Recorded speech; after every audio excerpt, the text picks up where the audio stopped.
फिरौन ने क्या कहा? अच्छा पलट गए, उधर चले गए, मूसा और हारून के रब पर ईमान ले आए, हमारी इजाजत भी नहीं ली। कहा अब इजाजत की क्या जरूरत, वाज़े निशानी देख ली, अब इजाजत की क्या जरूरत है? कोई इजाजत की जरूरत नहीं।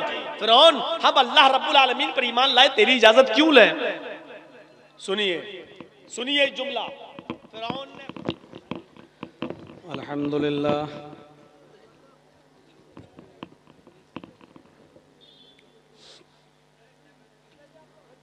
अल्हम्दुलिल्लाहि नहमदुहु व नस्तईनुहु व नस्तगफिरुह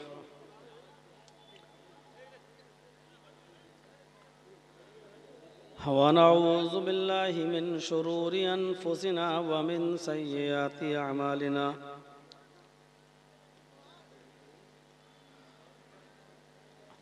मन यहदिहिल्लाहु फला मुज़िल्ल लहु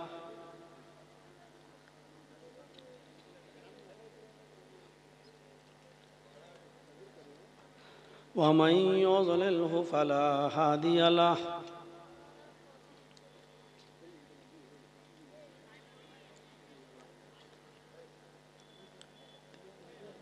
व अशहदु अल्ला इलाहा इल्लल्लाहु वहदहु ला शरीक लहु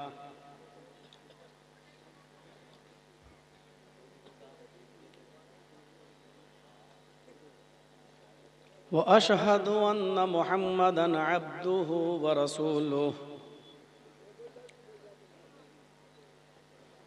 अम्मा बाद फ़इन्न खैरल हदीस किताबुल्लाह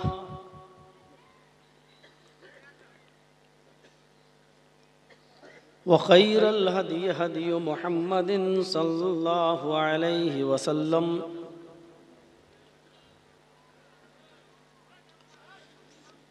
व शर्रल उमूरि मुहदसातुहा व कुल्लु मुहदसतिन बिदअह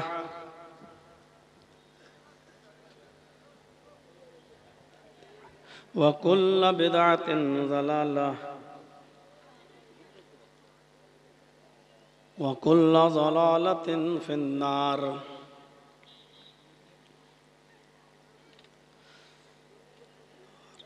अऊज़ु बिल्लाहि मिनश शैतानिर रजीम। बिस्मिल्लाहिर रहमानिर रहीम।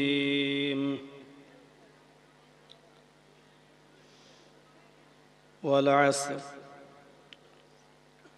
इन्नल इंसाना लफ़ी खुस्र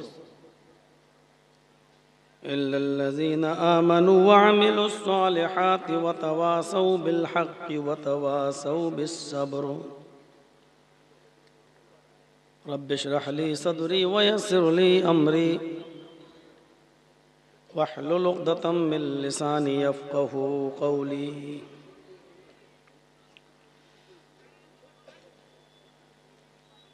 स्टेज पर बैठे हुए मुअक्कर मुअज़्ज़ज़ उलमाए किराम और बिलखुसूस इस इजलास के रूह रवां फ़ज़ीलतुल शेख इब्राहीम साहब, मुअज़्ज़ज़ सामईन हज़रात, पर्दा नशीन इस्लामी ख़वातीन माँ और बहनों,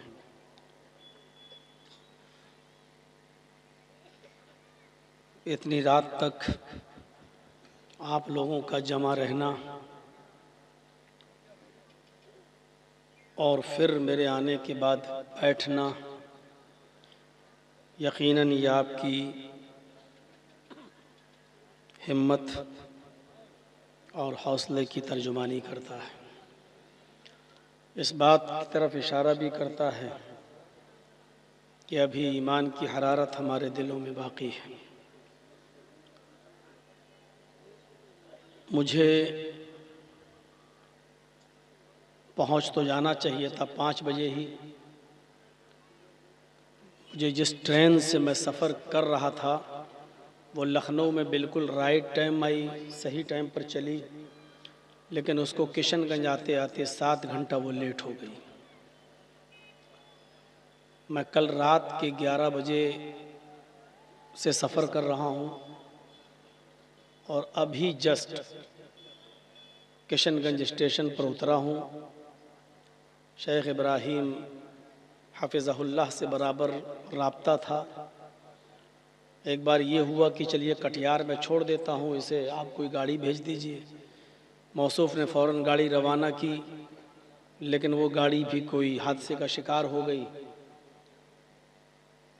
नहीं पहुँच सकी। फिर ये हुआ कि नहीं, आप उसी ट्रेन से आ जाइए। टिकट हमारा किशनगंज तक का था, बैठे रहे। मैंने कहा कि बारसोई में रुक गई है, कहिए तो उतर जाएं। बोले नहीं, आप किशनगंज आ जाइए, बारसोई से दूर पड़ता है। अगर दालकोला रुक जाती है तो आप उतर जाइए। लेकिन इत्तेफाक देखिए, टेल्टा तक में रुकी लेकिन दालकोला नहीं रुकी। जब हालात बिगड़ते हैं तो ऐसा ही होता है।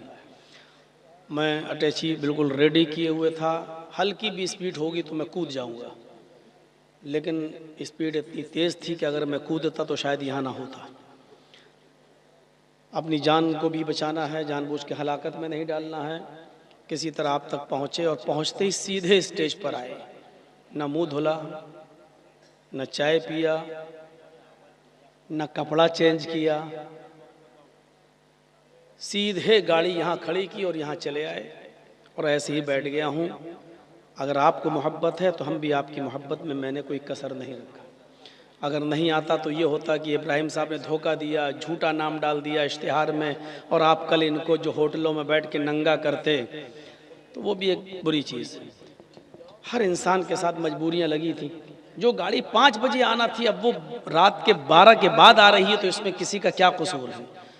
कभी कभी तो इतना गुस्सा आ रहा था कि ड्राइवर को धक्का दे के खुद बैठ जाऊं और चलाना शुरू कर दूं, लेकिन ऐसा हो नहीं सकता। सोचने से कुछ नहीं होता है। हर काम अपने नियम से और अपने उससे चलते हैं। और लोग बता रहे हैं कि ये पहली बार इस गाड़ी में ऐसा हुआ है कि टाइम पे आई हो लखनऊ तक, लखनऊ से गोरखपुर तक, लेकिन उसके बाद उसका मौसम बिगड़ गया हो। बहरहाल कुछ नहीं कहा जा सकता। अल्लाह रब्बुल आलमीन से दुआ है कि बारे इलाह, जो बातें इस जलसे में कही गई हैं और कही जा रही हैं, हमें सबको उस पर अमल करने की तौफीक अता फरमा। कहने वालों को भी और सुनने वालों को भी अमल की तौफीक अता फरमा। मैंने सूरह असर की तिलावत की है। मशहूर मुफस्सिर कुरान हज़रत अब्दुल्लाह इब्न अब्बास रज़ी अल्लाह ताला अन्हु इस सूरत के बारे में कहा करते थे कि अगर अल्लाह ताला ने पूरा कुरान नाजिल न किया होता, सिर्फ यही एक सूरत अगर अल्लाह ताला ने उतार दी होती, तो यही एक सूरत इंसान की पूरी ज़िंदगी के अमल करने के लिए काफ़ी होती। इससे इस सूरत की जमईयत, फसाहत और बलागत का अंदाज़ा लगाया जा सकता है। इस सूरत की अहमियत का अंदाज़ा लगाया जा सकता है। बुनियादी तौर पर कुरान करीम के अंदर, पूरे कुरान के अंदर जिन चीज़ों से बहस की गई है और जो चीज़ें पूरे कुरान के अंदर बताई गई हैं, इजमाली तौर पर अल्लाह रब्बुल आलमीन ने उन तमाम चीज़ों का जिक्र इस सूरत के अंदर कर दिया है। शुरुआत कसम से होती है और कसम भी ज़माने की खाई जाती है, और कसम खाने वाली ज़ात भी अल्लाह रब्बुल आलमीन की है। वल असर, ज़माने की कसम। एक पॉइंट और एक नुक्ता याद रखिएगा, अल्लाह जिसकी कसम खाना चाहे खा सकता है। अल्लाह के ऊपर कोई कानून आयद नहीं होता। लेकिन बंदा, हम और आप अपनी मर्जी के मालिक नहीं है कि जिसकी कसम खाना चाहे खा लें। हम और आप अव्वलन तो कसम खाने से परहेज करें, और कसम खाना नागुज़ेर हो, ज़रूरी हो।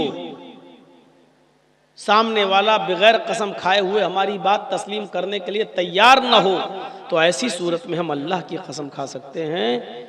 और अल्लाह के नबी सल्लल्लाहु अलैहि वसल्लम ने साफ तौर पर क्लियर कह दिया कि मन हलफ़ा लिग़ैरिल्लाहि फ़क़द अशरक, जिसने अल्लाह के अलावा किसी गैर की कसम खाई उसने शिर्क किया।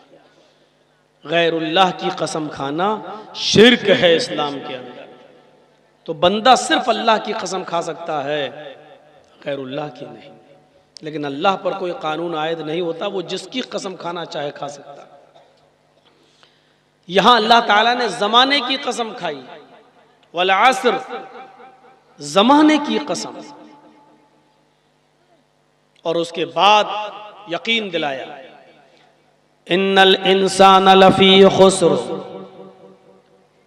रोए ज़मीन पर जितने लोगों को तुम देख रहे हो, ये पूरी की पूरी इंसानियत सर ता पा, सर से लेकर पैरों तक ये पूरी की पूरी इंसानियत नुकसान ही नुकसान में डूबी हुई है, पूरी तरीके से नुकसान में है। पूरी इंसानियत, अलिफ लाम भी जिंसियत का कोई बचा नहीं है, सारी इंसानियत को नुकसान में बताया है। जो लोग नुकसान में नहीं है उनको अलग कर दिया है। इल्लल्लज़ीना आमनू वअमिलुस्सालिहाति वतवासौ बिलहक्कि वतवासौ बिस्सब्र, जो ईमान लाए और अमल सालेह किए, हक बात की वसीयत की और सब्र की तलकीन की, ये लोग नुकसान के अंदर नहीं हैं। इनके अलावा पूरी बनी नौ इंसानियत को, हिंदू, मुस्लिम, सिख, ईसाई, क्रिश्चियन, बुद्धिस्ट और जैनी और पारसी, दुनिया में जितने भी मज़ाहिब के मानने वाले हैं और जहां जहां भी लोग रहते हैं दुनिया के किसी भी चप्पे में, सब नुकसान के अंदर है। और पूरी इंसानियत को नुकसान में बताया है तो उसके लिए अल्लाह रब्बुल आलमीन ने कसम खाई जमाने की। क्यों? इमाम राजी रहमतुल्लाह अलैह फरमाते हैं कि अल्लाह रब्बुल आलमीन ने पूरी इंसानियत को जो नुकसान में बताया है उसके लिए जमाने की कसम क्यों खाई, ये समझने में मुझे काफी वक्त लगा। कहते हैं कि एक दिन मैं सुबह के टाइम पर कुछ सब्जी वगैरह खरीदने के लिए मैं मार्केट में निकला। जब मैं सब्जी खरीद कर बाजार से वापस आ रहा था तो मैंने एक बर्फ बेचने वाले को देखा जो बर्फ बेच रहा और बर्फ की कीमत लगा रहा है 2 रुपए किलो। हम अपने मौजूदा हिसाब से बतला रहे हैं, 2 रुपए किलो, 2 रुपए किलो। अल्लामा राजी फरमाते हैं कि जब मैं जोहर की नमाज पढ़ाने गया और नमाज पढ़ाकर जब वापस आ रहा था तो मैंने बर्फ बेचने वाले को देखा। उसका बर्फ कॉस्टली होने की वजह से, महंगा होने की वजह से कोई खरीद नहीं रहा था, इसलिए उसने बर्फ की कीमत घटा दी। 1 रुपए किलो, 1 रुपए किलो, सस्ता ही बिके लेकिन बिक तो जाए।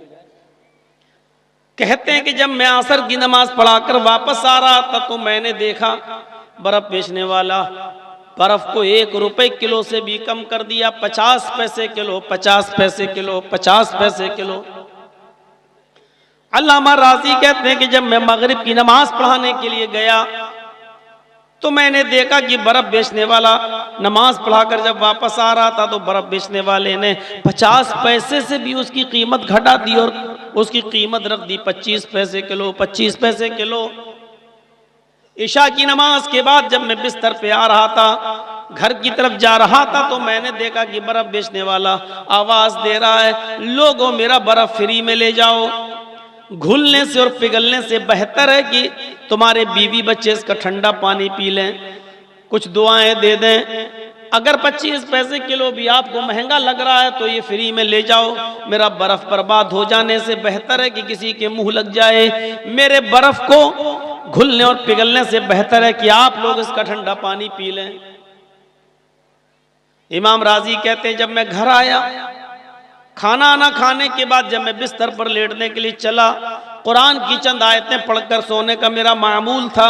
जब मैं कुरान पढ़कर सोने के लिए जाने लगा, कुरान की जब मैं चंद आयतों की सूरतों की तिलावत करने लगा तो पढ़ते पढ़ते बिस्तर पर मेरे सामने कुरान की यही सूरत आ गई, वल अस्र इन्नल इंसान लफी खुस्र।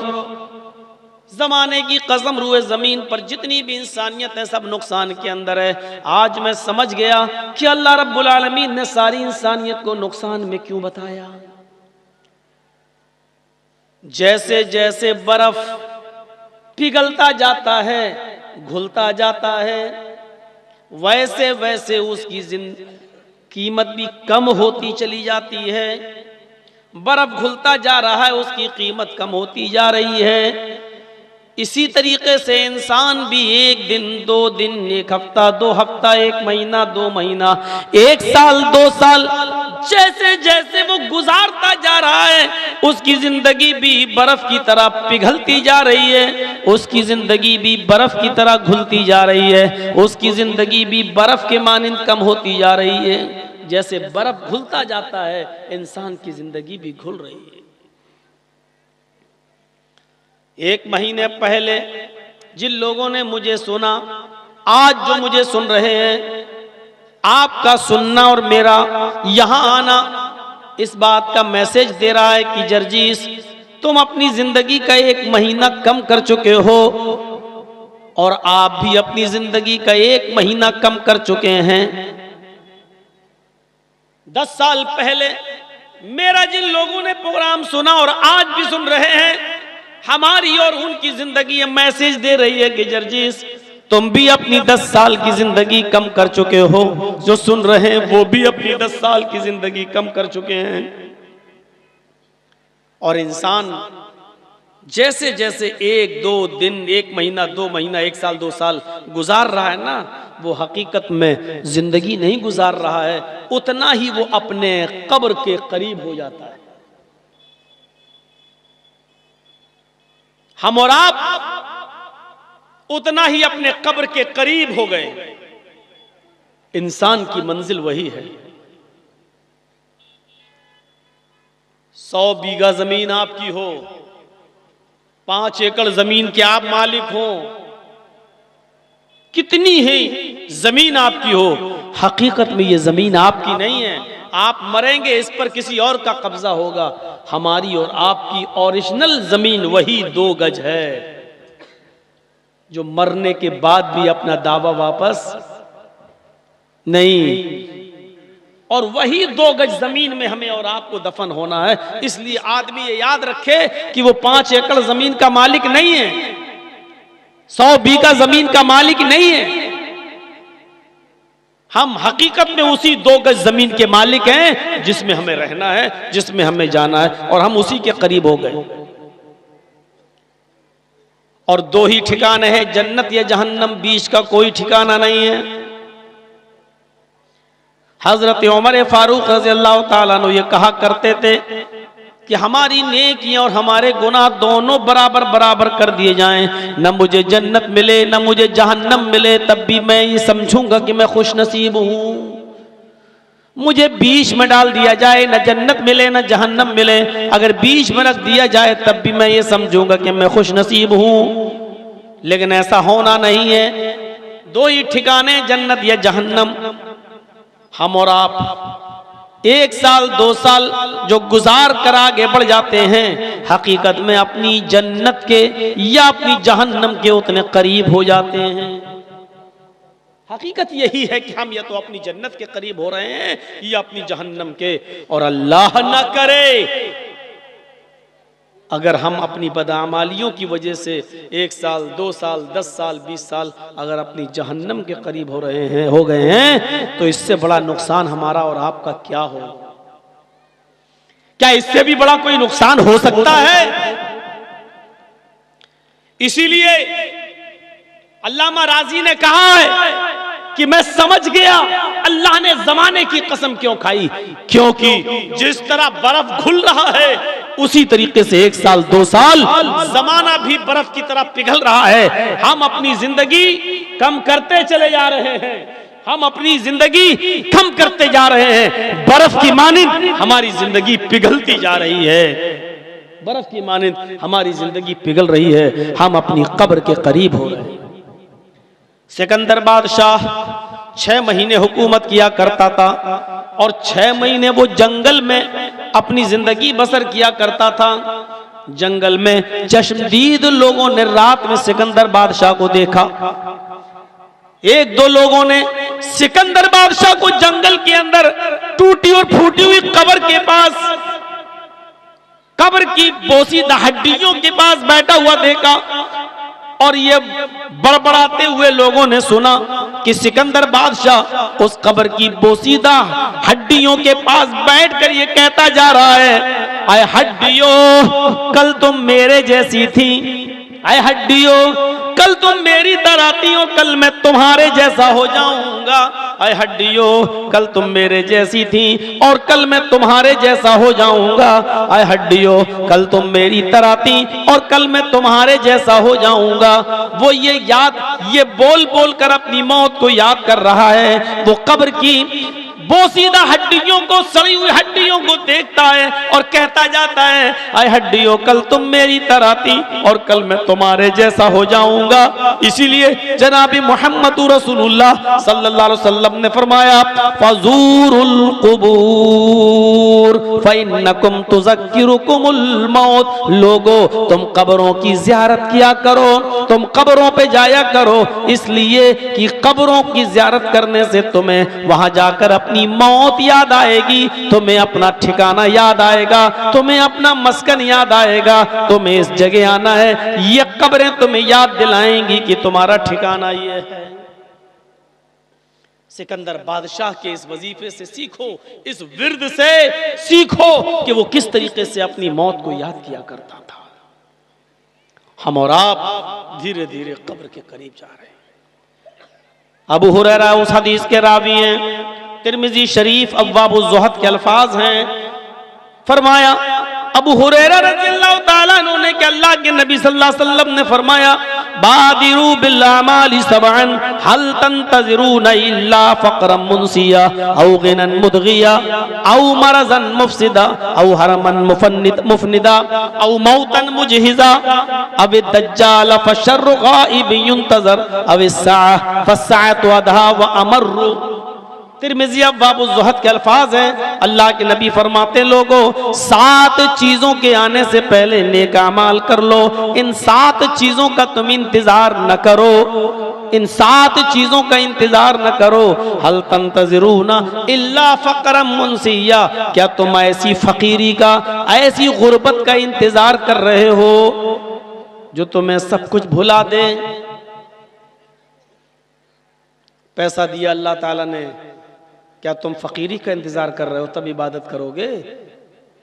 मैंने गुजरात की सरजमीन पर प्रोग्राम किए हैं, आज चलिए आप। वो अहमदाबाद 2002 से पहले जिनके करोड़ों के शोरूम हुआ करते थे और जिन्होंने मुझे अपने शोरूम पर बैठाकर चाय पिलाई थी, नाश्ता कराया था, मैं उन शोरूम के मालिकों को आज भी जानता हूं। लेकिन 2002 के दंगे के बाद यकतरफा उस चपेट में दंगाइयों के और जो लोग आए और मोहल्ले के मोहल्ले खाली कर दिए गए, दुकानें जला दी गईं, औरतें बेवा कर दी गईं, बच्चे यतीम कर दिए गए, उनके शोरूमों में आग लगा दी गई, मकान जला दिए गए। कुछ महीने कैंप में रहे, खेमे डाल कर रहे, और आज उनका हाल यह है। फिर कुछ साल दूसरों के रोटियों के टुकड़ों पर पले, और आज उनमें बहुत से ऐसे हैं कि या तो प्याज और आलू के ठेले लगा रहे हैं या रिक्शा चलाकर अपना गुजर बसर कर रहे हैं। जो कल तक करोड़ों के मालिक थे, आज वो सब्जियां बेच रहे हैं और रिक्शा चला रहे हैं। अल्लाह ताला ने तुम्हें दौलत दी है, अल्लाह ताला ने तुम्हें नवाजा है, तो क्या तुम ऐसी गरीबी का इंतजार कर रहे हो? जब ये भुखमरी तुम्हारे पास, ये गरीबी तुम्हारे पास आ जाएगी जो तुम्हें सब कुछ भुला देगी, तब इबादत करोगे अल्लाह की। दूसरी चीज, औ गिनन मुदगिया, गरीब हो, अभी टाइम है तुम्हारे पास, अभी वक्त है तुम्हारे पास, क्या तुम ऐसी अमीरी का इंतजार कर रहे हो जो तुम्हें सरकश बना दे? मैंने उन गरीबों को भी देखा है जिनके पास कुछ नहीं था, सुबह खा लो तो शाम को नहीं, और शाम को खा लो तो सुबह नहीं, और अचानक अल्लाह ताला ने छप्पर फाड़ के उनको दौलत दी। आज उनका हाल ये है कि एक हाथ में मोबाइल है, दूसरे हाथ में सिगरेट है। मोबाइल पर कह रहे हैं हाँ ठीक है, इतना ट्रक माल भेज दीजिए, यहाँ आने के बाद हम पैसा दे देंगे, और सिगरेट पीते जा रहे हैं और उसकी राख अपने टेबल पर रखी हुई एक डिब्बी में डालते जा रहे हैं। ऐसे अमीरों को भी मैंने देखा है, जिनसे कहा जाए चलो अजान का वक्त हो गया, नमाज की तरफ चलें, चलिए अब मैं आ रहा हूँ, 4 ट्रक माल आ रहा है, जब तक ये आ नहीं जाएगा मुझे सुकून नहीं मिलेगा। पता नहीं ऐसा ना हो कि पुलिस पीछा कर रही हो, पकड़ ले। क्या ऐसी दौलत का इंतजार कर रहे हो जो तुम्हें सरकश बना दे? औ मरजन मुफसिदा, तंदुरुस्त हो इबादत कर लो। क्या ऐसी बीमारी का इंतजार कर रहे हो जो तुम्हें बिस्तर पे लिटा दे? तंदुरुस्त हो, अजान की आवाज आई, मस्जिद में जा सकते हो। क्या ऐसी बीमारी का इंतजार कर रहे हो? अचानक जा रहे हो भिख मंगनी गाड़ी पर बैठकर, भिख मंगनी गाड़ी जानते ना, जहेज वाली गाड़ी पर जो लड़की के बाप ने दी है इंटरनेशनल भिखारी समझकर, उस गाड़ी पर बैठकर जा रहे हो, हुर्र मारी ब्रेकर से उछली गाड़ी, गिरे, टूट गई टांग, हॉस्पिटल में लटकी हुई है, प्लास्टर चढ़ा हुआ है। मौलाना जर्जी साहब देखने जा रहे हैं, साहब क्या, अरे अजान की आवाज आ रही है, अब जाओगे नमाज पढ़ने? जब तंदुरुस्ती थी तब नहीं गए, अब जाओगे नमाज पढ़ने? साहब ठीक है, अल्लाह तुम्हें शिफा दे। अब मौलाना साहब जैसे उठ रहे हैं वैसे पकड़ लिया, क्या हुआ? मौलाना मस्जिद में दुआ करा देना, अल्लाह ताला शिफा दे। टांग टूट गई, रीढ़ की हड्डी तक उसका असर हो गया, बिस्तर पे पड़े हो, अब जाओगे इबादत करने? औ हरमन मुफनिदा, चौथी चीज, जवान हो जवानी में इबादत कर लो। क्या ऐसे बुढ़ापे का इंतजार कर रहे हो जो तुम्हें जो तुम्हारी अकल को जायल कर दे? कभी एक तो बुढ़ापा होता है और एक वो बुढ़ापा होता है पता ही नहीं हम कर क्या रहे हैं। वुजू खाने पे बैठे हैं, पता नहीं 3 बार धो रहे हैं कि गिनती याद नहीं, नमाज पढ़ने खड़े हुए पता नहीं 4 रकात पढ़ रहे हैं कि 10-12 ठोंक डाले, 2 सजदे करना है कि 10 सजदे करना है, बस सजदे करते चले रहे हैं। खड़े अल्लाहु अकबर पढ़ना, अल्लाहुम्मा बाइद बैनी पढ़ना, अल्हम्दुलिल्लाह रब्बिल आलमीन, अब पढ़ रहे हैं सुभान रब्बिल आला, सुभान रब्बिल आला। सजदे में घुस गए तो पता नहीं चल रहा क्या पढ़ रहे हैं, अल्हम्दुलिल्लाह रब्बिल आलमीन अर्रहमान अर्रहीम। अब इबादत करोगे जब अकल ही खराब हो गई। ओ हरमन मुफनिदा, क्या ऐसे बुढ़ापे में इबादत करोगे जो तुम्हारी अकल को खराब कर दे? जब तो मरफूल कलम हो गए, तुम्हारी नेकियां नहीं लिखी जा रही, तुम्हारे गुनाह नहीं लिखे जा रहे, अल्लाह तुम्हारी जिंदगी का फैसला करेगा। अब तुम इबादत करोगे अल्लाह की। 4 चीजें, गरीब हो तो अमीरी का इंतजार मत करो, पहली चीज। अमीर हो तो गरीबी का इंतजार मत करो, दूसरी चीज। दोनों अलग अलग, गरीब हो तो अमीरी का इंतजार मत करो और अमीर हो तो गरीबी का इंतजार मत करो, ये 2 अलग अलग चीजें।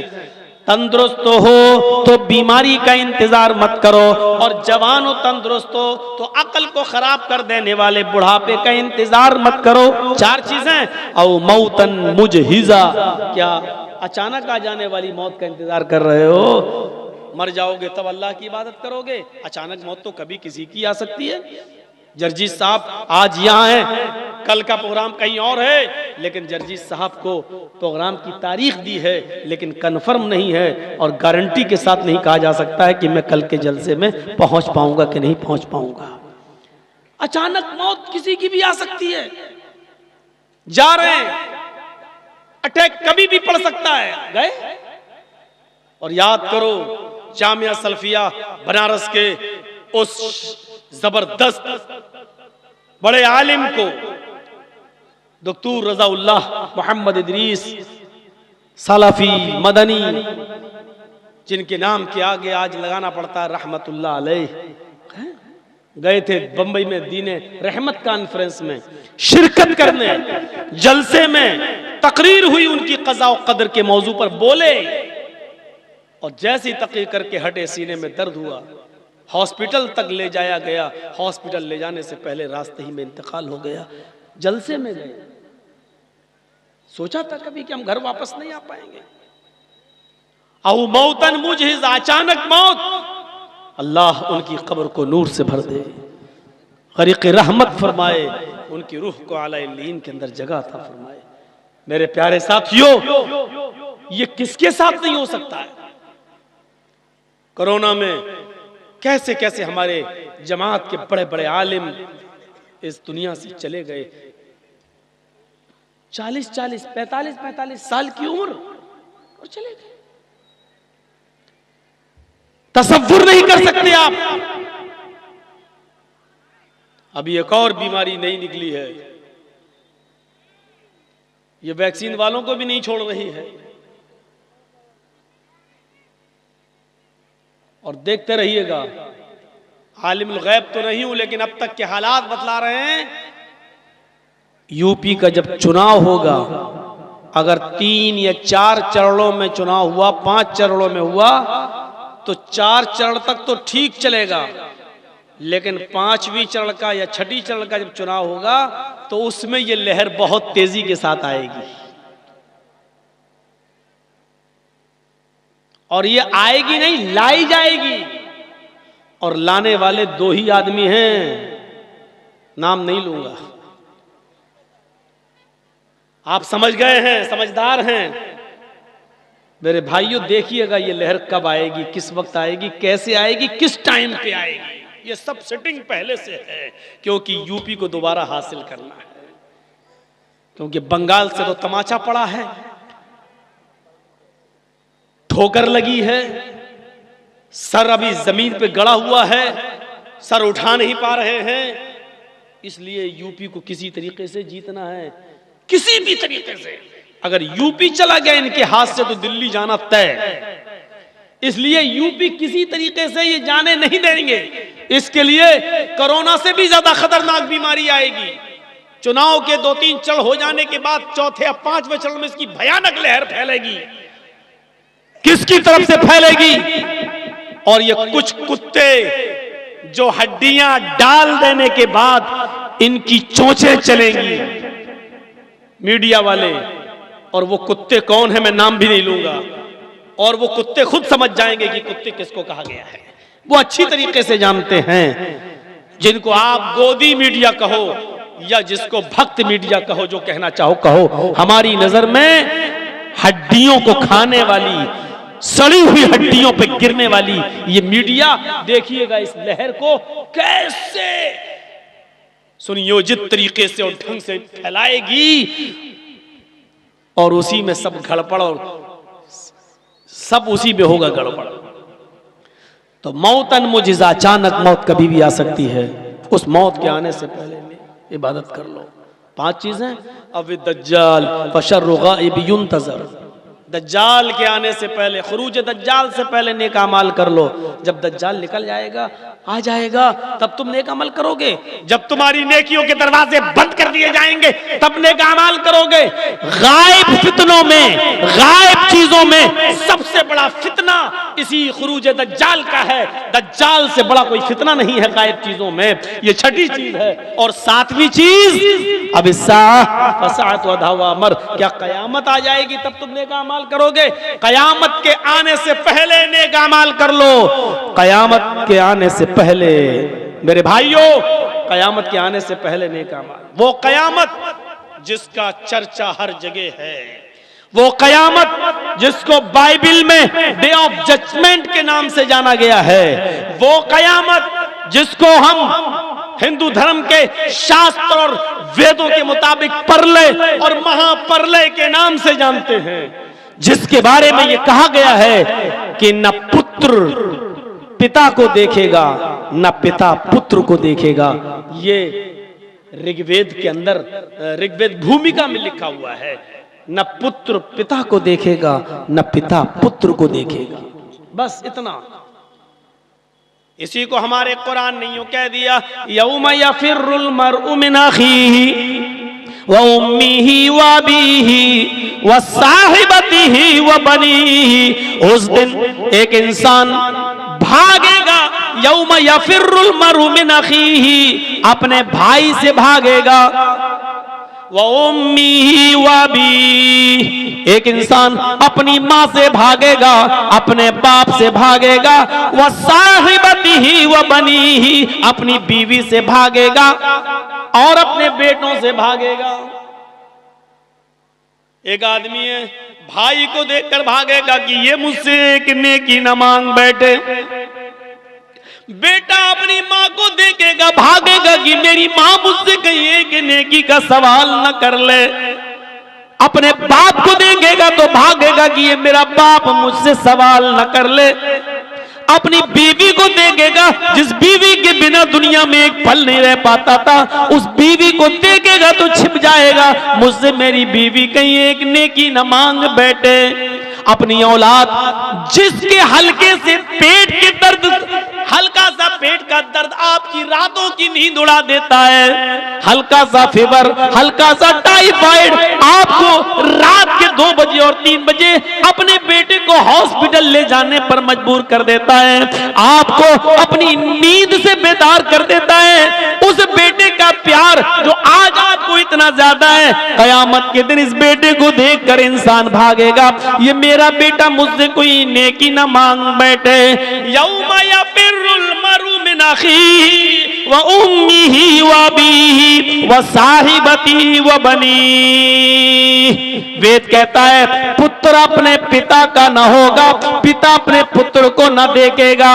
मेरे भाइयों, ये एक ही चीज है, कुरान ने थोड़ा तफसील से बयान कर दिया है।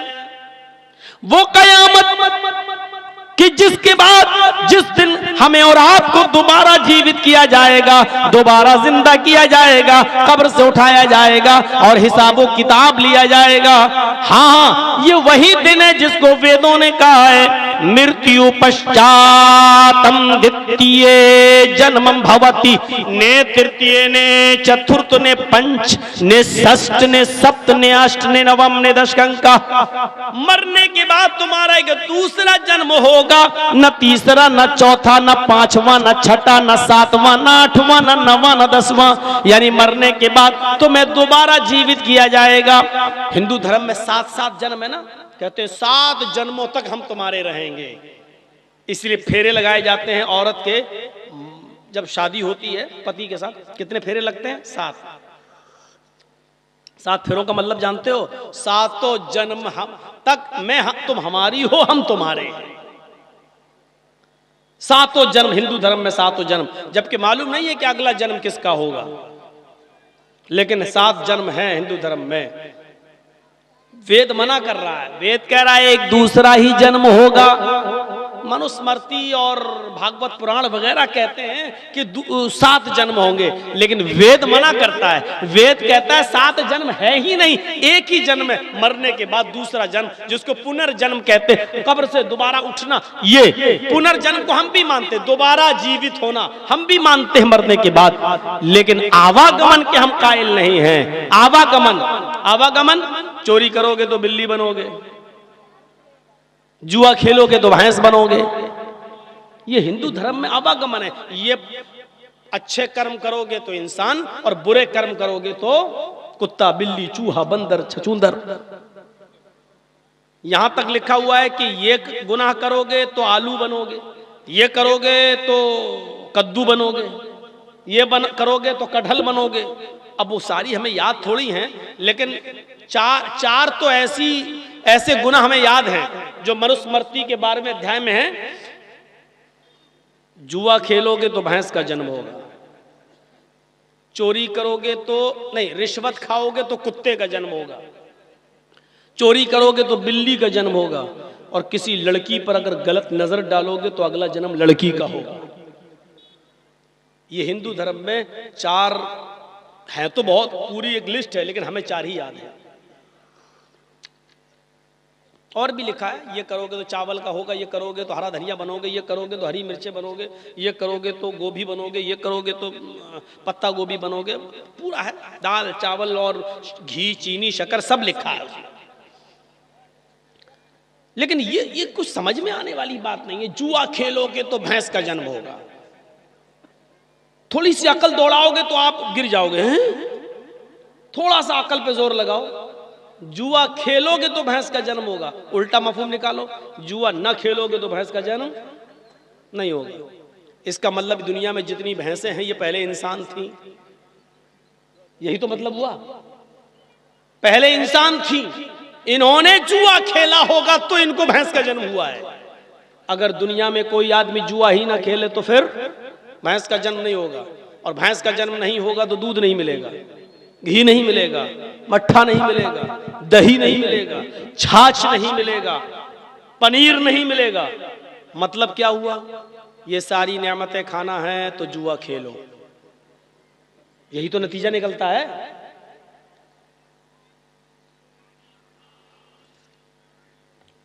तो ये कुछ समझ में आने वाली बात है?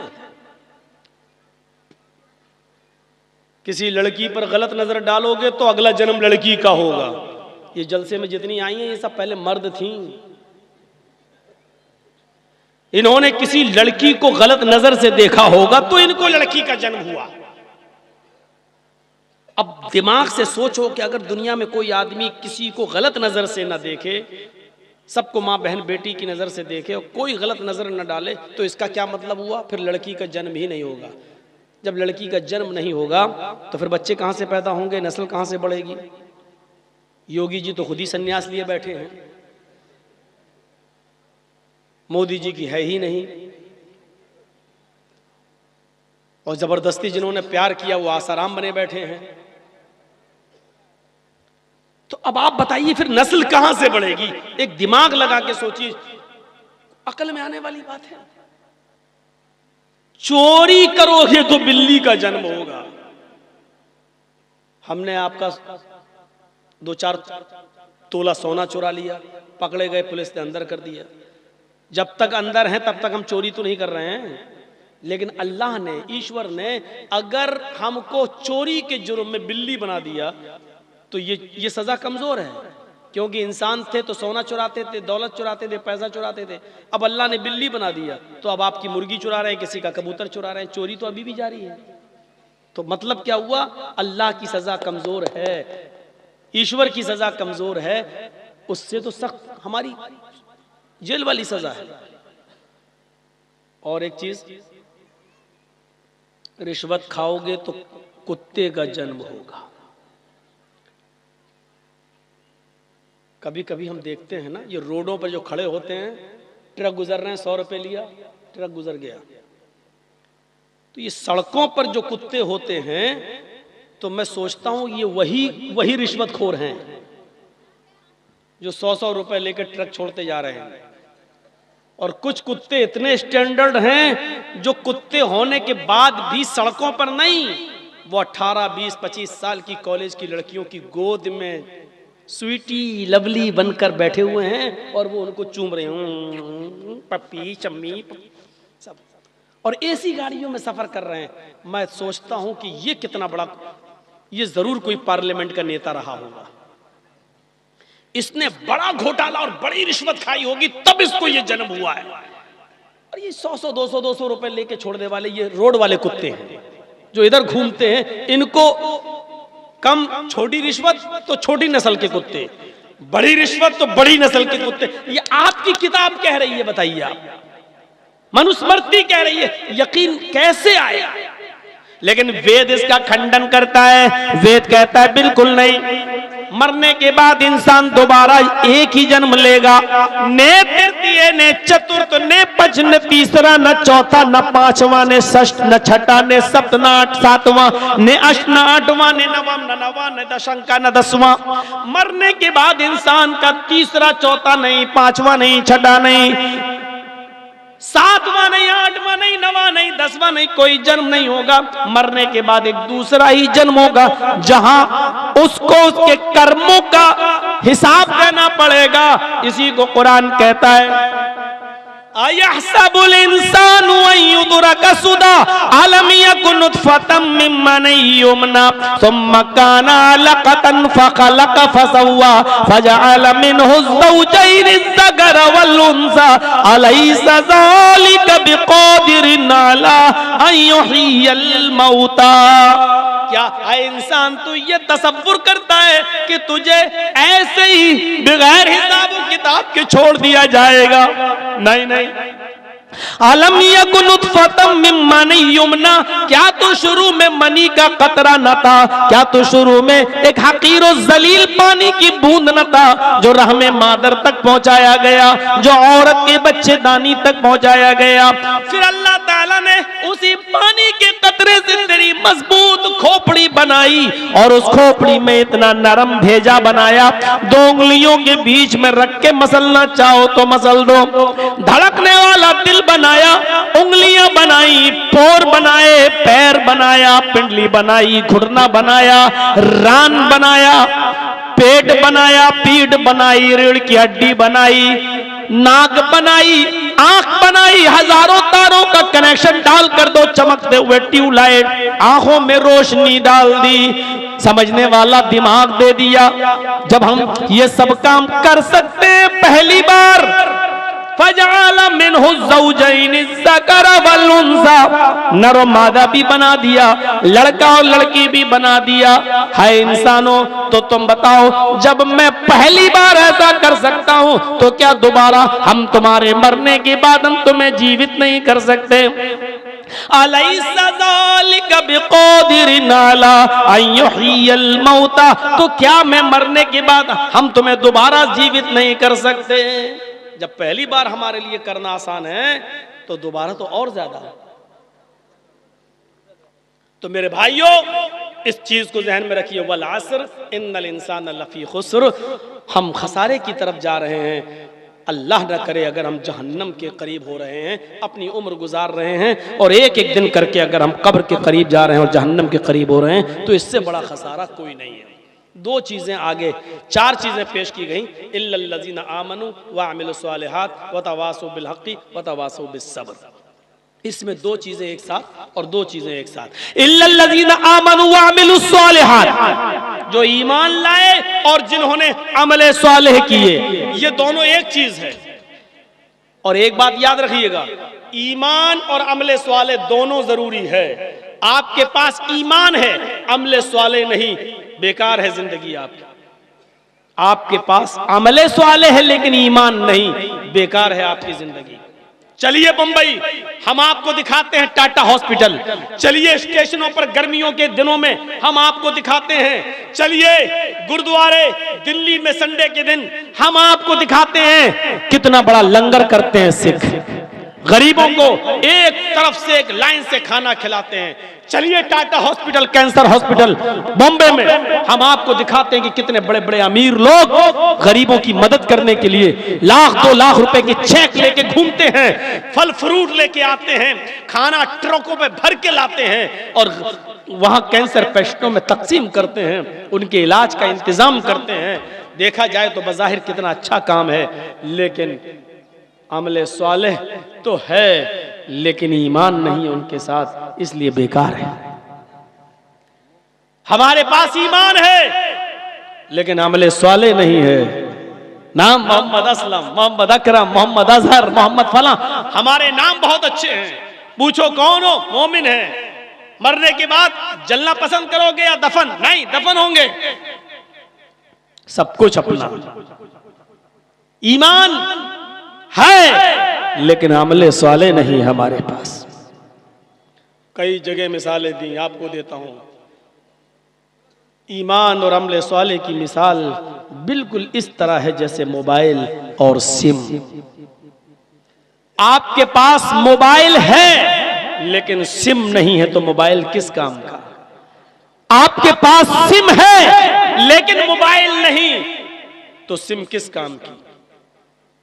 साहब मौलाना बहुत महंगा मोबाइल है मेरा, 1 लाख रुपए की कीमत है, एप्पल का मोबाइल है मेरा। 1 लाख का नहीं 5 लाख का ले लो, लेकिन उससे क्या करोगे? हेलो हेलो करके देखो, नहीं, जब तक सिम नहीं डालोगे। आपके पास सिम है लेकिन मोबाइल नहीं। बहुत बैलेंस है जर्जी साहब, 20,000 रुपए है इसमें। अरे 50,000 हो, 1 लाख रुपया बैलेंस है तुम्हारे सिम में, लेकिन उस सिम को कान में लगा के हेलो हेलो बोलोगे। उस सिम को जब तक मोबाइल में नहीं लगाओगे, सिम काम की नहीं। मोबाइल में सिम नहीं डालोगे तो मोबाइल काम का नहीं। ये दोनों चीजें सिम और मोबाइल की तरह हैं।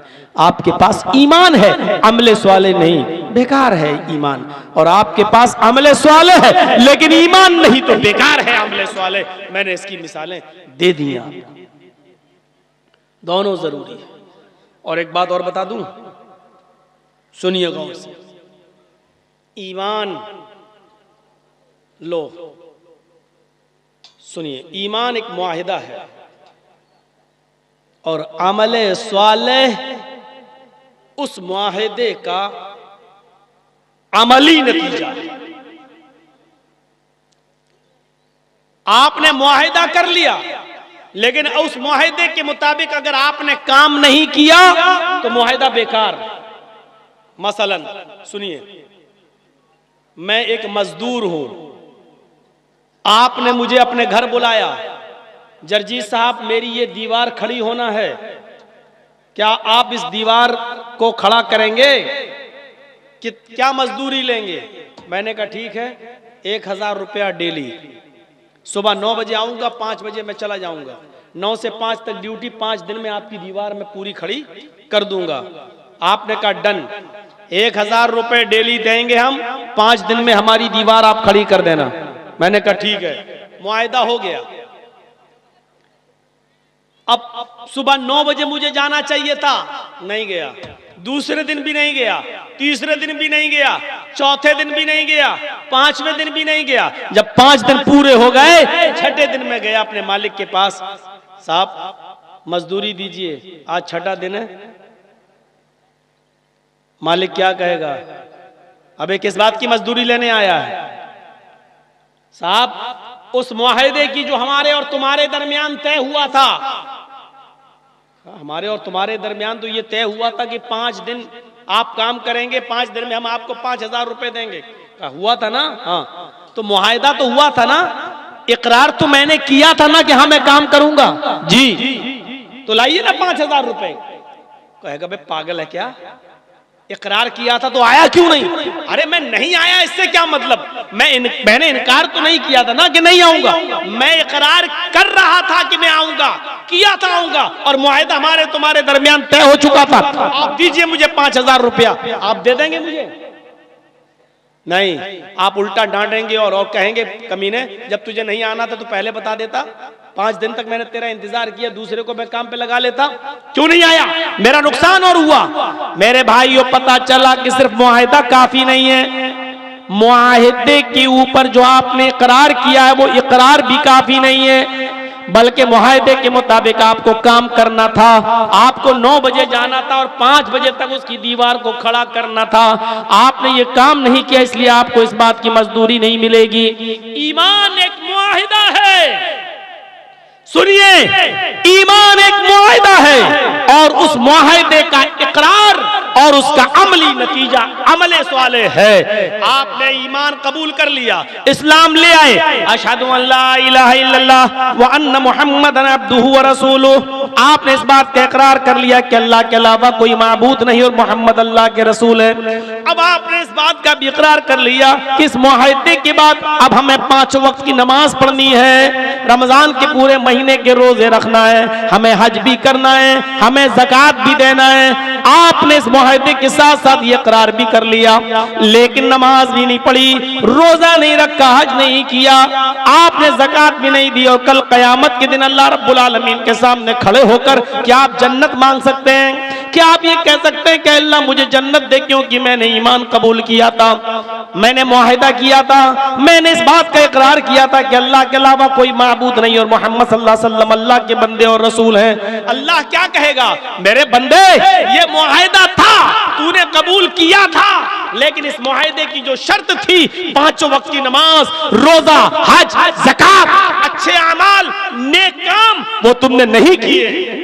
अल्लाह नहीं किए तो क्या हुआ, इकरार तो किया था, इकरार तो किया था, नमाज पढ़ना चाहिए मानता तो था, रोजा रखना चाहिए मानता तो था, किया नहीं तो क्या हुआ, लेकिन इकरार तो था, तस्लीम तो करता था, इसलिए मुझे तू जन्नत दे। क्या अल्लाह जन्नत दे देगा? नहीं, ईमान एक मुआहिदा है, अमले स्वालेह ये उस मुआहिदे का अमली नतीजा है। जब तक हम अमले स्वाले नहीं करेंगे मेरे प्यारे साथियों, मुआहिदा पूरा नहीं होगा। आप सिर्फ उस मजदूर की तरह मत बनिए जो अपने मालिक से इकरार करता है कि हम कल 9 बजे आएंगे और 5 बजे तक हम काम करेंगे, और नहीं आए और शाम को मजदूरी लेने पहुंच गए, और ये कहो कि हाँ वादा तो था, इकरार तो किया था। सिर्फ इकरार की वजह से आपको मजदूरी नहीं मिल सकती है, सिर्फ ईमान कबूल कर लेने की वजह से, सिर्फ मुआहिदा एक्सेप्ट कर लेने की वजह से और मुआहिदे पर मुआहिदे का इकरार कर लेने की वजह से हमें जन्नत नहीं मिलेगी, जब तक कि हम 9 बजे से लेके 5 बजे तक ड्यूटी न करें तो हमें 1000 रुपया नहीं मिलेगा। उसी तरीके से जब तक हम इस ईमान के जो मुतालबे हैं जब तक हम पूरा नहीं करेंगे, हमें अल्लाह रब्बुल आलमीन भी जन्नत नहीं देगा। ईमान अपने अंदर पैदा कीजिए और ईमान के साथ साथ अमले स्वाले की पाबंदी कीजिए। मेरे प्यारे साथियों, सहाबा किराम की पूरी जिंदगी ईमान के साथ और अमले स्वाले के साथ भरी पड़ी है। हजरत अबू तलहा अंसारी को देखिए, बुढ़ापे में लाठी टेक कर मस्जिद में जाते हैं, नमाज पढ़ते हैं, लेकिन कुरान की किसी सहाबी के जबान से ये आयत सुन लेते हैं, इनफिरू खिफाफन व सिकालन वजाहिदू बिअमवालिकुम व अनफुसिकुम फी सबीलिल्लाह। इनफिरू खिफाफन व सिकालन, हर हाल में अल्लाह की राह में निकलो, जंग के लिए जाओ। खिफाफन व सिकालन, चाहे दुश्वारी हो या परेशानी, आसानी हो या परेशानी, हर हाल में तुम्हें जंग के लिए निकलना है, हर हाल में तुम्हें निकलना है। हजरत अबू तलहा अंसारी बुढ़ापे में लाठी टेक कर चलते हैं, कमर झुक चुकी है, अपने बेटों से कहते हैं, बेटो हमारे लिए घोड़ा तैयार करो, मैं मैदान जंग में जाऊंगा। बेटों ने कहा, अब्बू आप अल्लाह के नबी के जमाने में लड़े, अबू बकर के जमाने में भी लड़े, उमर फारूक के जमाने में भी लड़े, अब उस्मान गनी का जमाना है, आप बहुत बूढ़े हो चुके हैं, कमजोर हो चुके हैं, कमर झुक चुकी है, और इस वक्त भी आप लड़ने की बात कर रहे हैं, जिहाद में जाएंगे। फरमाया, बेटो तुम जो दलील दे रहे हो कि मैं कमजोर हो गया हूँ, बूढ़ा हो गया हूँ, तुम्हारी दलील कमजोर है, उसमें दम नहीं है। कुरान तो कहता है, इनफिरू खिफाफन व सिकालन, हर हाल में निकलो, चाहे आसानी हो या परेशानी, दुश्वारी हो या सहूलत, हर हाल में निकलना है। नहीं नहीं, अरे मेरे प्यारे बेटो, मुझे हर हाल में निकलना है। कुरान ने जब हर हाल में कहा तो हमें निकलना है। नहीं माने, बेटों का इनकार, बाप का इसरार, बेटों का इनकार, बाप का इसरार, बाप का इसरार ही गालिब आ गया और बेटों ने घोड़ा दे दिया, तलवार दे दी, लो तुम्हें लड़ना है तो जाओ, जब तुम नहीं मान रहे हो। अबू तलहा अंसारी जंगी काफिले में शरीक हो जाते हैं और दरिया का सफर कर रहे हैं, समंदर का सफर कर रहे हैं, पानी के जहाज में बैठ जाते हैं, शिप में बैठ जाते हैं। शायद अल्लाह को यही मंजूर था, वो मैदान जंग तक नहीं जा पाए और बीचों बीच समंदर में जब उनका जहाज पहुंचता है, उनकी शिप पहुंचती है, वहीं पर उनको बुखार आ जाता है और हज़रत अबू तलहा अंसारी वहीं इंतकाल कर जाते हैं। अबू तलहा अंसारी को बीच रास्ते में उनका इंतकाल हो जाता है, उनको लकड़ी के एक संदूक में बंद किया जाता है और उनकी जनाजे की नमाज पढ़ी जाती है और उसी समंदर के हवाले उनको कर दिया जाता है। मैं कहना ये चाहता था मेरे भाइयों, कुरान की आयत जैसी उनके सामने आई और ईमान उनके अंदर जाग गया। जब ईमान उनके अंदर जागा तो अमले स्वाले के लिए वो तड़प उठे, ये ईमान भी जरूरी है और अमले स्वाले भी जरूरी है। हजरत अबू दहदा अंसारी का नाम किसने नहीं सुना है? हजरत अबू दहदा अंसारी अल्लाह के नबी सल्लल्लाहु अलैहि वसल्लम के पास बैठे हुए हैं, कुरान की आयत नाजिल होती है, अल्लाह के नबी सहाबा से कहते हैं, मन ज़ल्लज़ी युक़रिज़ुल्लाह क़र्ज़न हसना, कौन है जो तुम में अल्लाह को कर्ज हसना दे? हजरत अबू दहदा कहते हैं, अल्लाह को कर्ज हसना देंगे तो हमें क्या मिलेगा? फरमाया, बदले में जन्नत मिलेगी। हजरत अबू दहदा कहते हैं कि मैंने दोनों बाग अल्लाह को कर्ज हसना दे दिए, गोल्डन हदीका, अपने दोनों बाग अल्लाह को कर्ज दे दिया। जाइए, अल्लाह के रसूल दोनों बाग मैं आपको दे रहा हूं, अल्लाह को कर्ज हसना। अल्लाह के नबी ने फरमाया, दोनों नहीं, एक दे दो और एक से अपने बीवी बच्चों का गुजर बसर चलाओ। दोनों दे दोगे तो फिर भीख मांगोगे, तुम्हारे पास क्या रह जाएगा? अल्लाह के नबी ने एक बाग को कबूल कर लिया और एक छोड़ दिया। हजरत अबू दहदा उस बाग के पास जाते हैं जो अल्लाह को कर्ज हसना दे दिया था। वहां उनकी बीवी हैं, उनके बच्चे हैं, जल्दी से उनको हाथ पकड़ के बाहर निकालते हैं और कहते हैं, मेरी बीवी इस बाग का एक भी खजूर मत खाओ। बीवी ने कहा, क्यों? कहा, ये मैंने अल्लाह को कर्ज हसना दे दिया है, मैंने अल्लाह को कर्ज दे दिया है। बीवी ने कहा, इसमें फायदा क्या है? जवाब मिला कि अल्लाह के नबी ने कहा जो अल्लाह को कर्ज हसना देगा अल्लाह बदले में जन्नत देगा। बीवी चीख पड़ी मेरे शौहर अगर एक बाग देकर हमें जन्नत मिल रही है तो ये सौदा महंगा नहीं है, आप बहुत सस्ते में निबट गए। आए मेरे प्यारे शौहर जाइए, अब अपने बच्चों के मुंह से खजूर निकाल ली और उसी बाग में डाल दिया।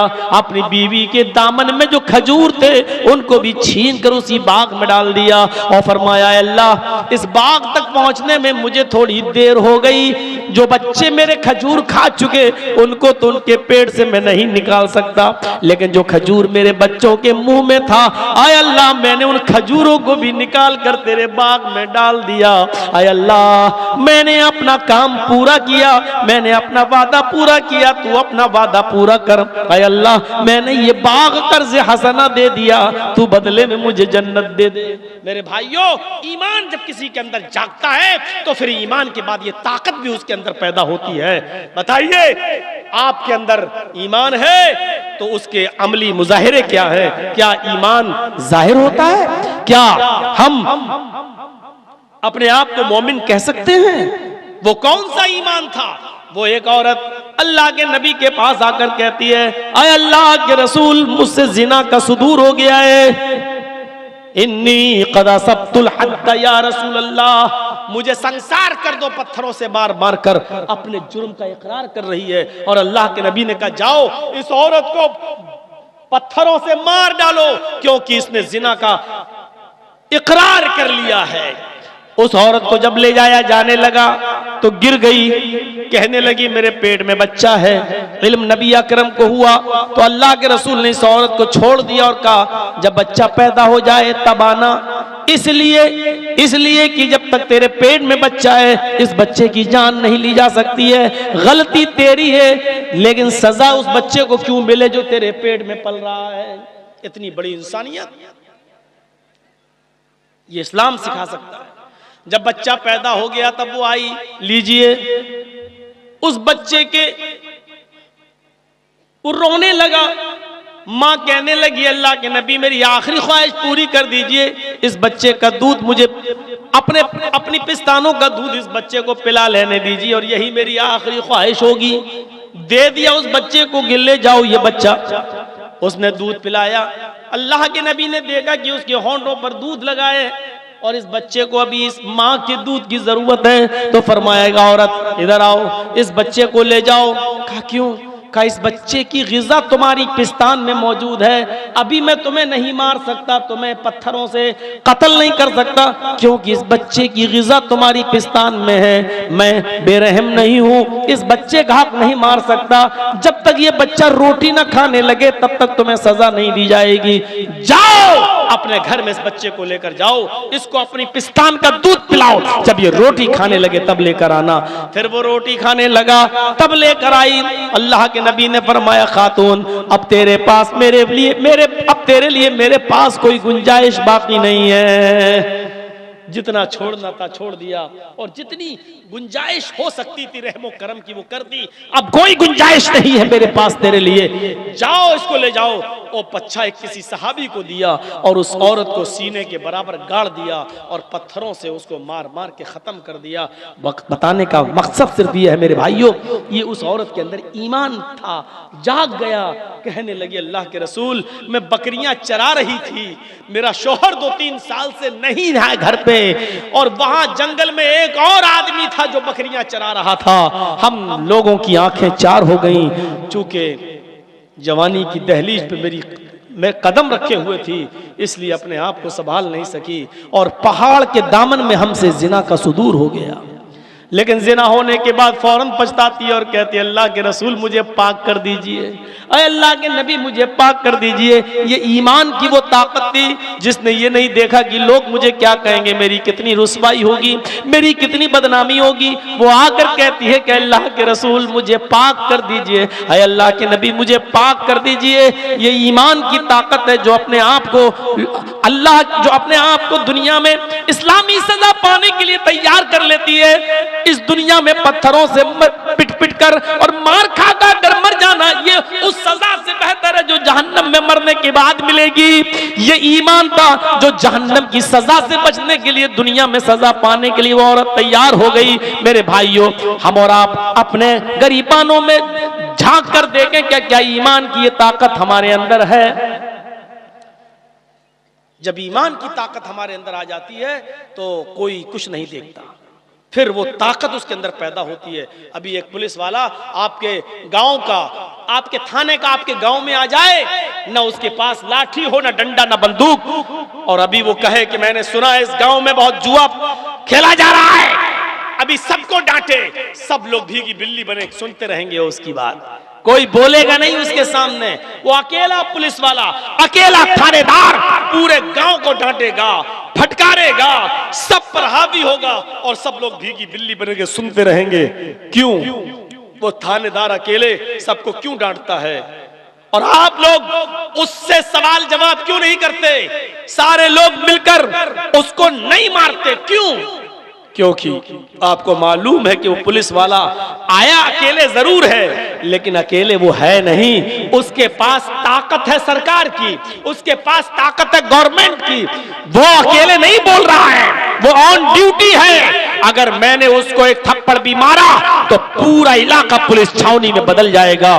और उस पुलिस वाले को ये हिम्मत, जो पूरे गांव को डांटता है, ये हिम्मत कहां से आई? क्योंकि पुलिस वाला ये जानता है कि मैं अकेले नहीं हूं, मेरे पास सरकार की ताकत है। मेरे भाइयों, इसी तरीके से सारे दुश्मन हमारे सामने खड़े हों, हम अकेले हों, लेकिन जब ईमान की ताकत अगर हमारे अंदर पैदा हो जाए तो फिर हम किसी से डरते नहीं हैं। फिर देख लीजिए, लोग मारते चले जाएं, लेकिन हम नहीं डरेंगे। क्यों? क्योंकि ईमान की ताकत है हमारे अंदर। सुमैया के हालात पे नजर डालिए, बिलाल के हालात पे नजर डालिए, खुबैब के हालात पे नजर डालिए, खुबाब के हालात पे नजर डालिए, उन सहाबा इकराम की जिंदगियों पे नजर डालिए जिनको बांध के मारा गया, जिनको जंगलों में मारा गया, जिनको गरम रेत पे लिटाया गया, जिनके सीने पे भारी पत्थर रखा गया, लेकिन इसके बावजूद वो माने नहीं है। यही उनकी जबान से निकलता रहा, अल्लाहु अहद, अल्लाहु अहद, अल्लाहु अहद, अल्लाह एक है, अल्लाह एक है, अल्लाह एक है। ये कैफियत हमारे और आपके अंदर भी आनी चाहिए। मेरे प्यारे साथियों, जब ईमान की ताकत किसी के अंदर आ जाती है तो फिर वो किसी से नहीं डरता। कुरान करीम हजरत मूसा अलैहिस्सलातु वस्सलाम और उनके हरीफ फिरौन का एक वाकया बयान करता है। जब फिरौन बेबस हो गया तो उसने मूसा को चैलेंज किया, मूसा तुम अपने साथियों को लेकर एक मैदान में आ जाओ, हम भी एक साथियों को लेकर मैदान में आ जाते हैं, आओ आमना सामना कर लेते हैं, हक और बातिल का फैसला आज हो जाता है, आओ सामने। मूसा अलैहिस्सलाम ने उसके चैलेंज को कबूल कर लिया और इसी मैदान में जमा हो गए। ऐसे ही मैदान में जमा फिरौन के साथ पूरा लाव लश्कर और मूसा अलैहिस्सलाम के साथ चंद गिने चुने लोग। मुकाबला शुरू होता है। फिरौन ने अपने जादूगरों से कहा है, जादूगरों, मूसा और मूसा की फौज के सामने, मूसा और उनकी कौम के सामने तुम्हें हावी होना है, बताओ हम हार तो नहीं जाएंगे। जादूगरों ने क्या कहा, कैसे हार सकते हैं साहब, हम लोग माहिर हैं। ठीक है, आज मूसा को शिकस्त होनी चाहिए। ठीक है, होगी। जादूगरों ने पूरे एतमाद के साथ फिरौन को भरोसा दिलाया, होगी, लेकिन लालची थे। कुरान की जबान से सुनिए, फिरौन के जादूगरों ने सबसे पहला सवाल क्या किया, पढ़िए कुरान। इन्ना लना लअजरन इन कुन्ना नहनुल गालिबीन। मेरे सरदार, मेरे बादशाह फिरौन, हम अपना जादू दिखाएंगे, मूसा और मूसा की कौम भाग जाएगी, हम जीत जाएंगे। अगर हम गालिब आ गए तो हमारा इनाम क्या होगा, आप हमें इनाम क्या देंगे? आओ सुनो और देखो ईमान क्या है और ईमान की ताकत क्या है। और हम आज मोमिनों से खिताब कर रहे हैं, मुसलमानों से, अपने जो चंद लोग यहां रह गए हैं इस फील्ड के अंदर, अपने ईमान को जगाओ। ये वाकया तो सुनी लो कम से कम, उससे अपना इम्तिहान ले लो कि हम कितने बड़े मोमिन हैं और कितने पक्के मोमिन हैं। इस वाकये को सुन लीजिए आप। पहला सवाल, हमारा इनाम क्या होगा? इन्ना लना लाजरन इन कुन्ना नहनुल गालिबीन, अगर हम गालिब आ गए मूसा पर, मूसा की कौम पर, तो हमारा इनाम क्या होगा? पता चला कि फिरौन के जादूगरों को इनाम की फिक्र थी। फिरौन ने क्या जवाब दिया? नाम व इन्नकुम लमिनल मुकर्रबीन, तुमको हम अपनी कैबिनेट में शामिल कर लेंगे, हम तुम्हें अपना मुकर्रब बना लेंगे, उस वक्त तुम हमारे मुकर्रब हो जाओगे। अगर मूसा हार गया और मूसा की कौम हार गई और मुंह की खा गई तो तुम हमारे मुकर्रब हो जाओगे। जहां हम बैठेंगे मेरे पास तुम बैठोगे, यानी मेरी कैबिनेट में शामिल हो जाओगे। मेरे मंत्रालय, मेरी मिनिस्ट्री तुम्हें मिलेगी, जो नयाबत होगी वो हम तुम्हें देंगे, हमारे बाद जो ओहदे होंगे वो हम तुम्हें दे देंगे। व इन्नकुम लमिनल मुकर्रबीन, हम तुमको अपने कराबतदारों में, करीब कुर्बत, हम आपको अपना मुकर्रब बना लेंगे। जादूगर खुश हो गए। अब जाहिर बात है आजकल जो मुकर्रब बने हैं हमारे मोदी जी के, मुसलमानों में भी बहुत से लोग हैं, मुख्तार अब्बास नकवी, शाहनवाज हुसैन और बहुत से लोग हैं जो आज करीब। तो अब सोचिए उनकी पांचों उंगली घी में है कि नहीं। अगर तुम ये काम करोगे तो तुम मोदी जी के मुकर्रब हो जाओगे। तो मोदी जी के मुकर्रब होने का मतलब क्या है? बहुत ज्यादा सहूलतें तुम्हारे लिए। तो फिरौन जब ये कह दे कि वह इन्नकुम लमिनल मुकर्रबीन, अगर मूसा हार गया, मूसा की कौम हार गई तो तुम मेरे मुकर्रब हो जाओगे, तो इसका मतलब समझ रहे हैं मेरी बादशाहत में तुम्हें सब कुछ मिलेगा। ठीक है, चला जादूगरों ने रस्सियां निकाली और रस्सियां निकालने के बाद फेंकी। देखिए आप क्या हुआ। जैसी जादूगरों ने रस्सियां निकाल कर फेंकी, वो रेंगते हुए सांप बन गए। रेंगने लगी, सांप बनकर रेंगने लगी। हालांकि वो सांप थे नहीं, लेकिन देखने वालों को सांप दिखाई दे रहा था। मूसा को लगा ये सांप है, मूसा की कौम को लगा कि ये सांप है। मूसा डरने भी लगे कि अल्लाह ताला ने फरमाया ला तखफ या मूसा, आए मूसा डरने की जरूरत नहीं है। जैसे ही वो रेंगते हुए सांप बन गए, मूसा डरने लगे। हुक्म होता है अन अलक़ियासाक, अन अलक़ियासाक, आए मूसा तुम्हारे हाथ में जो डंडा है, जो लाठी है, तुम उसको जमीन पर मारो और मेरी कुदरत का नमूना देखो। आए मूसा, हम जो डंडा है तुम्हारे हाथ में, लाठी है, उसको जमीन पे मारो। मूसा अलैहिस्सलाम ने उस लाठी को जो उनके हाथ में थी जमीन पर मारा। और सुनो, जैसी लाठी जमीन पे मारी वो एक अजदहा बन गया। वो लाठी एक अजदहा बन गया और जो सांप थे मुंह खोला और सारे सांपों को अपने अंदर समा लिया, अंदर को सांस ली। वो जादूगरों की जो रस्सियां सांप बनी हुई थी वो सब अजदहे के मुंह में आ गई। फइज़ा हिया तलक़फ़, जैसे ही मूसा ने डंडा मारा अजदहा बना और अजदहा बन गया तो सारे सांपों को खा गया। यहां से देखिए मामला क्या बनता है। यहां तक तो आपने बहुत से मौलवियों से सुना होगा, आगे के जुमले भी सुने होंगे, लेकिन यहां देखिए जब जादूगरों ने देखा कि मूसा ने जो चीज मारी जमीन पर वो अजदा बन गया और हमारे सांपों को निगल गया, तो समझ गए जादूगर नहीं, हमने जो दिखाया वो तिलसम था, हमने जो दिखाया वो जादू था। मूसा ने जो दिखाया वो जादू नहीं है, वो अल्लाह की तरफ से मदद है। अगर जादू होता तो मूसा के जादू का जवाब हम जादू से देकर मूसा को के जादू को खत्म कर देते, लेकिन मूसा ने जो दिखाया वो जादू है ही नहीं, वो तो हक है, वो तो अल्लाह की तरफ से एक वाज़ेह निशानी है। इसलिए क्या किया, फिरौन के लश्कर में जो जादूगर थे, जब उन्होंने देखा कि अजदहा बन गया और हमारे सांपों को निगल गया, ये जादू नहीं है, अगर जादू होता तो हम इसका तोड़ निकाल लेते, लेकिन ये तो अल्लाह की मदद है, अल्लाह की तरफ से वाज़े निशानी है। जब अजदहे को, लाठी को अजदहा बनते हुए देखा और अल्लाह की इस वाज़े निशानी को देखा तो चीख पड़े, आमन्ना बिरब्बिल आलमीन रब्बे मूसा व हारून। हम उस अल्लाह पर ईमान लाए जो दोनों जहान का रब है, हम उस कायनात के रब पर ईमान लाए जो दोनों जहान का पालने वाला है, रब्बे मूसा व हारून, जो मूसा और हारून का रब है। ये जादूगर जो अभी फिरौन से इनाम मांग रहे थे, बताओ हमें क्या इनाम दोगे, बताओ हमारी मजदूरी क्या होगी, बताओ हमें क्या दोगे तुम अपने खजाने से। और फिरौन ने सबसे बड़ा खजाना दे दिया कि तुम हमारे मुकर्रब हो जाओगे, हमारे कैबिनेट में शामिल हो जाओगे। लेकिन जब देखा कि मूसा ने जो चीज दिखाई है वो जादू नहीं है, अल्लाह की तरफ से वाज़े निशानी है, तो ईमान ले आए।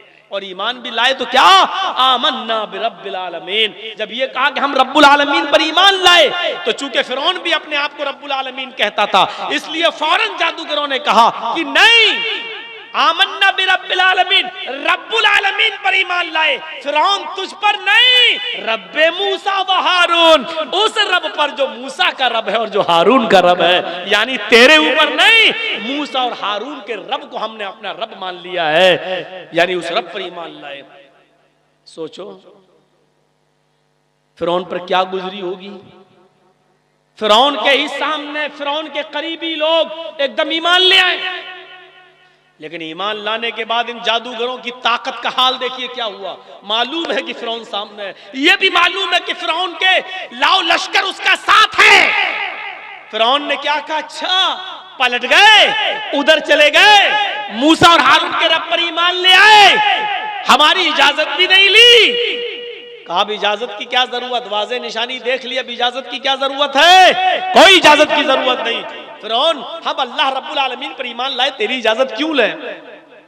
सुनिए सुनिए जुमला, फिरौन ने फिर उनको धमकी दी, और धमकी क्या दी, लउक़त्तिअन्ना अयदियकुम व अर्जुलकुम मिन खिलाफ थुम्मा लउसल्लिबन्नकुम अजमईन। हट जाओ, जल्दी से मूसा और हारून के रब के ऊपर से ईमान हटा लो, मेरे ऊपर ले आओ, और अगर तुमने ऐसा नहीं किया, लउक़त्तिअन्ना अयदियकुम व अर्जुलकुम, अभी सबके सामने तुम्हारे हाथ और तुम्हारे पैर कटवा दूंगा। मिन खिलाफ, मुखालिफ सिमतों से, अगर दायां हाथ काटेंगे तो बायां पैर, और बायां हाथ काटेंगे तो दायां पैर। जल्दी से अपना ईमान हटा लो मूसा और हारून के रब से, हमें अपना रब मान लो, ना तो क्या होगा, लउक़त्तिअन्ना अयदियकुम व अर्जुलकुम मिन खिलाफ, अभी सबके सामने हम तुम्हारे हाथ कटवा देंगे और पैर कटवा देंगे।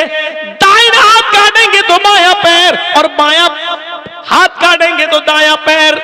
हटाओ ईमान, और हाथ पैर काटने के बाद भी लउक़त्तिअन्ना का उक़त्तिअन्ना, यहां से काट दिया खबर खत्म, यहां से काट दिया नहीं। अल्फाज की ज्यादती माना की ज्यादती पर दलालत करती है। अरबी जबान में कता यक्ताओ के माना होते हैं काटना, और कत्ता युकत्तो तख्ती के माना होते हैं टुकड़े टुकड़े करना। यानी उसने कहा फिरौन ने, लउक़त्तिअन्ना अयदियकुम व अर्जुलकुम, हम तुम्हारा पैर और हाथ काटेंगे नहीं, टुकड़े टुकड़े कर देंगे, बोटी बोटी कर देंगे, कई जगह से काटेंगे, जिसको हम अपनी जबान में बोलते हैं कीमा कीमा कर देना। हम तुम्हारे हाथ और पैरों को मुखालिफ सिमतों से काट के टुकड़े टुकड़े कर देंगे, और इसके बाद छोड़ नहीं देंगे तुम्हें, नहीं, तुम्मा लउसल्लिबन्नकुम अजमईन, तुम सबको हम सूली पे लटका देंगे, तुम सबको हम सूली पे चढ़ा देंगे, जान से मार देंगे, फांसी के फंदे पे लटका देंगे। लेकिन ईमान जब आ गया, आमन्ना बिरब्बिल आलमीन कह दिया, रब्बे मूसा व हारून कह दिया, तो इतनी बड़ी धमकी के बावजूद डरे नहीं।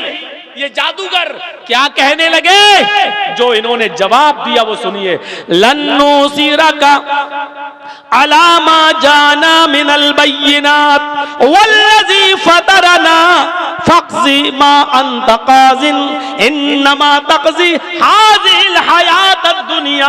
आए फिरौन, जिस अल्लाह ने हमें पैदा किया उस रब की तरफ से वाज़े निशानियां देखने के बाद, जिस अल्लाह ने हमें पैदा किया उसकी तरफ से वाज़े दलील आ जाने के बाद, अब हम तुझ पर फिर लौट जाएं और मूसा को छोड़ दें, ये हमसे नहीं होगा। अब हम मूसा को नहीं छोड़ सकते, मूसा के रब को नहीं छोड़ सकते। रही तेरी धमकी जो तू मेरे हाथों को और पैरों को काटना चाहता है और सूली पे लटकाना चाहता है। फक़ज़ी मा अंत क़ाज़िन, तुझे जो करना हो कर, जो भी फैसला सुनाना हो सुना। मेरे हाथ काट, पैर काट, जबान काट, गर्दन काट, मेरे जिस्म के टुकड़े टुकड़े करना हो कर।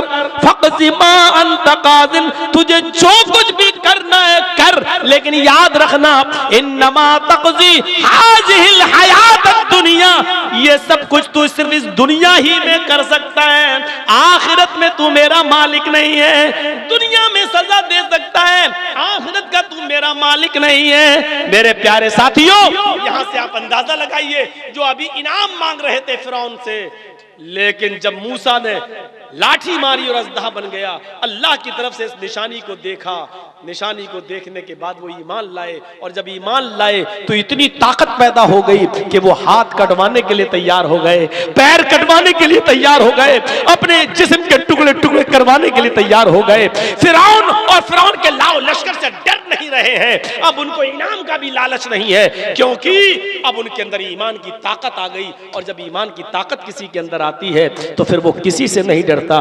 एक हमारे ईमान की ताकत है, जाओ देख लो, चंद लोगों को लोग एक आदमी को मजबूर समझ कर पकड़ के और लाठियों पे लाठियों, डंडे पे डंडे मारते हैं और जय श्री राम के जबरदस्ती नारे लगवाते हैं, और मजबूरी में बेचारा लगाता है, सोचता है कि शायद ये नारा लगाने से हमारी जान बच जाए। लेकिन प्यारे साथियों, जरा गौर करो, हमारे पास ईमान की ताकत होती तो उस वक्त हम यही कहते, जैसे कोई डंडा मारे, ला इलाहा इल्लल्लाह, ला इलाहा इल्लल्लाह।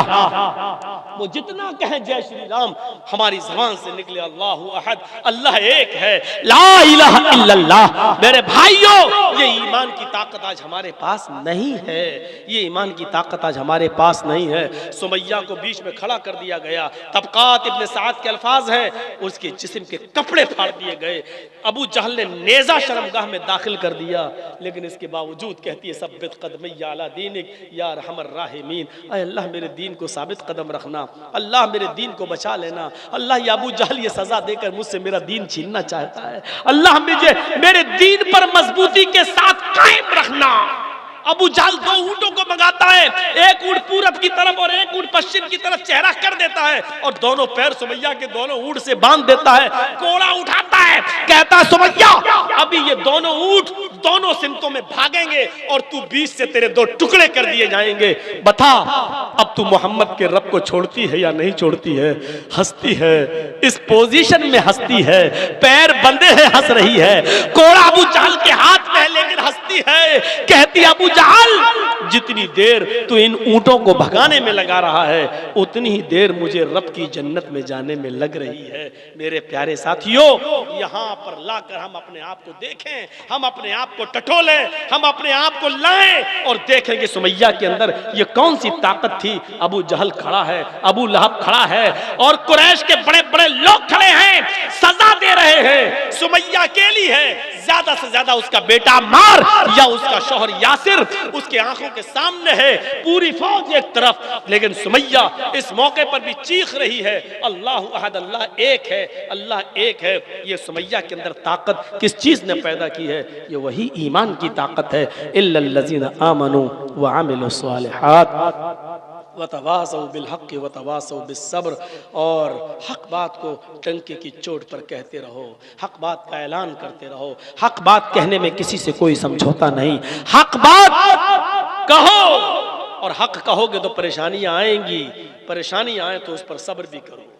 हक वही कहे जो परेशानियां बर्दाश्त करने की ताकत रखता हो, और जिसके अंत को जेल में जाने से डर लगता हो, जिसको और भी खतरात हो कि हम ऐसा बोलेंगे या ऐसा कह देंगे तो हमारे साथ ये होगा।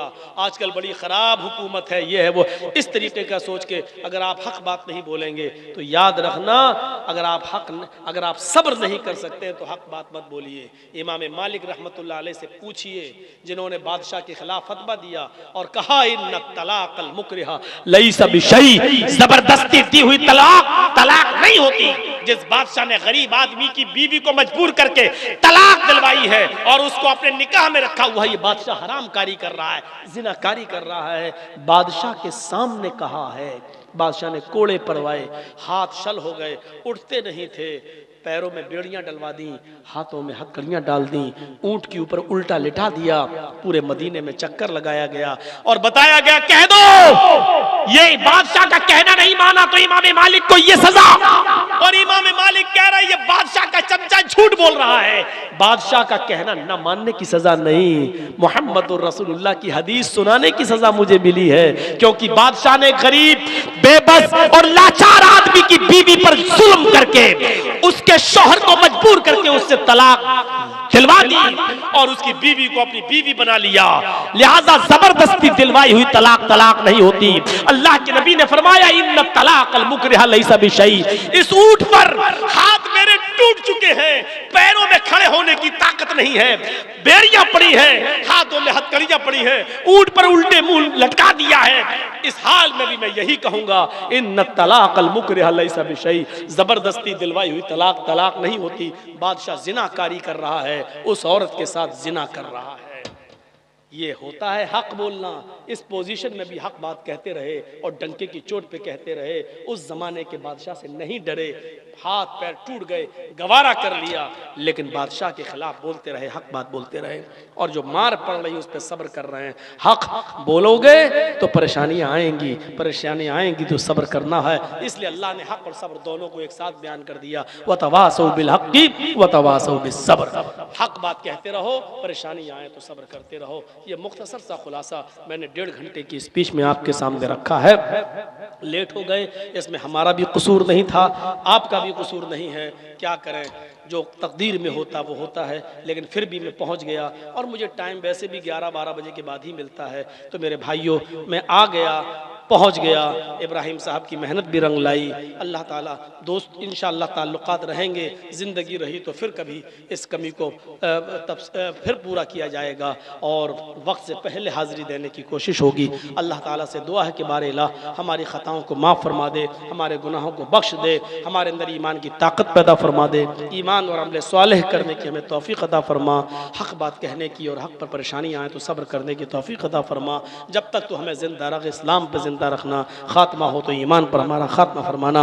वमा अलैना इल्लल बलागुल मुबीन व आखिरु दावाना अनिल हम्दुलिल्लाहि रब्बिल